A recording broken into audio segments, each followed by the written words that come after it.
ರಂಗನ್ ವಿರೋಧಿ ಹೋರಾಟವನ್ನು ಹತ್ತಿಕ್ಕೋದಕ್ಕೆ ಸರ್ಕಾರ ಈ ರೀತಿ ಮಾಡಿದೆ, ನಕಲಿ ಎನ್ಕೌಂಟರ್ ಮಾಡಿದೆ ಅಂತ. ನಾನು ನಿನ್ನೆ ಕೂಡ ಕ್ಲಾರಿಫೈ ಮಾಡಿದ್ದೇನೆ, ಇದು ನಕಲಿ ಎನ್ಕೌಂಟರ್ ಅಲ್ಲ. ಕಳೆದ 20 ವರ್ಷದಿಂದ ಏನು ವಿಕ್ರಮ್ ಗೌಡನ ಆ್ಯಕ್ಟಿವಿಟಿಗಳನ್ನು ಮಾನಿಟರ್ ಮಾಡಿದ್ದಾರೆ.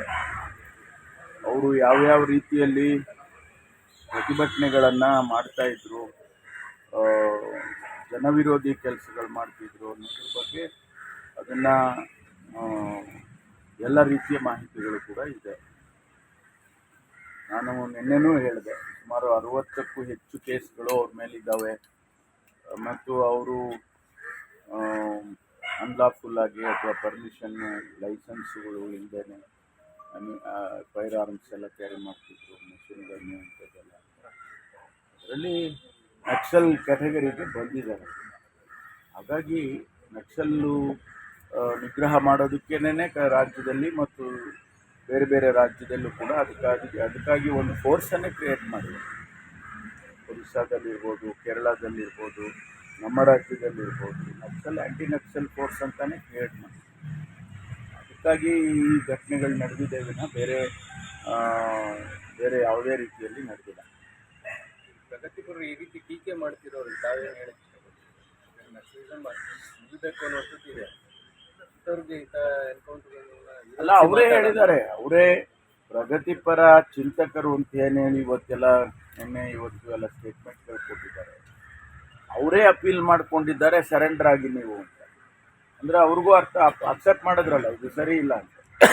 ಅವರೇ ಅಕ್ಸೆಪ್ಟ್ ಮಾಡ್ಕೊಂಡಿದ್ದಾರೆ, ಇದು ಸರಿ ಇಲ್ಲ, ನೀವು ಸರೆಂಡರ್ ಆಗಿ ಪ್ರತಿಭಟನೆ ಮತ್ತೊಂದು ಮಾಡೋದಕ್ಕೆ ಯಾರು ತಕರಾರಿಲ್ಲಪ್ಪ, ನೀವು ನ್ಯಾಯಯುತವಾಗಿ ಪ್ರತಿಭಟನೆ ಬಂದು ಸಮಾಜದಲ್ಲಿ ಮಾಡಿ, ನೀವು ಈ ನಕ್ಸಲಿಸಮ್ ಅನ್ನೋದಕ್ಕೆ ನೀವು ಸೇರಬೇಡಿ ಅಂತ ಅವರೇ ಅಪೀಲ್ ಮಾಡ್ಕೊಂಡಿದ್ದಾರೆ. ಹಾಗಾಗಿ ನಾನು ಅವರಿಗೆ ಮನವಿ ಮಾಡೋದಿಷ್ಟೇ, ಅವರನ್ನು ಯಾರು ಈಗ ಇನ್ನೂ ನಕ್ಸಲರಾಗಿ ಇದ್ದಾರೆ ಅವರಿಗೆ ಮುಖ್ಯವಾಹಿನಿಗೆ ತರೋದಕ್ಕೆ ತಮ್ಮ ಪ್ರಯತ್ನ ಕೂಡ ಭಾಳ ಸೀರಿಯಸ್ ಆಗಿ ಮಾಡಿ ಅಂತ ಹೇಳಿ ನಾನು ಕೇಳ್ತೇನೆ. ಯಾಕೆಂದರೆ ಹಿಂದೆ ನಮ್ಮ ಜಿಲ್ಲೆಯಲ್ಲಿ ಆಂಧ್ರ ಬಾರ್ಡರ್ನಲ್ಲಿ ಪೀಪಲ್ಸ್ ವಾರ್ ಗ್ರೂಪ್ ಅಂತ PWDG ಅಂತ ಹೇಳಿ ಒಂದು ಗ್ರೂಪ್ ಇತ್ತು. ಅವರು ಇದೇ ರೀತಿ ನಕ್ಸಲಿಸಮ್ನಲ್ಲಿ ಅವರು ತೊಡಗಿಕೊಂಡಿದ್ರು. ಯಾರು ಜನರು ಅನುಕೂಲಸ್ಥರಿದ್ದಾರೆ ಅವ್ರ ಹತ್ರ ಹೋಗಿ ಹಣ ಕೇಳೋದು, ಅವರ ಜಮೀನಿಗೆ ಹೋಗಿ ಬೇಲಿ ಹಾಕೋದು, ಬಡವರಿಗೆ ಕೊಡೋದು, ಈ ಥರ ಎಲ್ಲ ಮಾಡ್ತಾಯಿದ್ರು. ಅದು ಮಿತಿ ಮೀರಿ ಪೊಲೀಸ್ನವ್ರನ್ನ ಕೊಲ್ಲೋದು.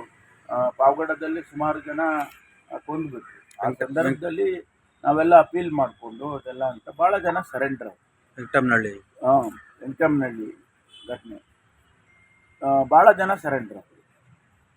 SM ಕೃಷ್ಣ ಅವರಿದ್ದಾಗ ಇಲ್ಲೇ ನಮ್ಮ ಕೃಷ್ಣ ಆಫೀಸ್ ಇದೆಯಲ್ಲ, ಅಲ್ಲೇ ಅವರು ಬಂದು ಸುಮಾರು ಜನ, 100 ಜನ ಬಂದು ಅವರ ಫೈರ್ ಆರ್ಮ್ಸ್ನೆಲ್ಲ ಸರೆಂಡರ್ ಮಾಡಿದ್ದೇ ಇದೆ. ಅದೇ ರೀತಿ ಈ ಪ್ರಗತಿಪರ ಚಿಂತಕರು ಅವರೆಲ್ಲ ಸಹಾಯ ಮಾಡಿ ಅವರನ್ನು ಮುಖ್ಯವಾಹಿನಿಗೆ ತರೋ ಪ್ರಯತ್ನ ಮಾಡಿದರೆ ಭಾಳ ಒಳ್ಳೆಯದು ಅಂತೇಳಿ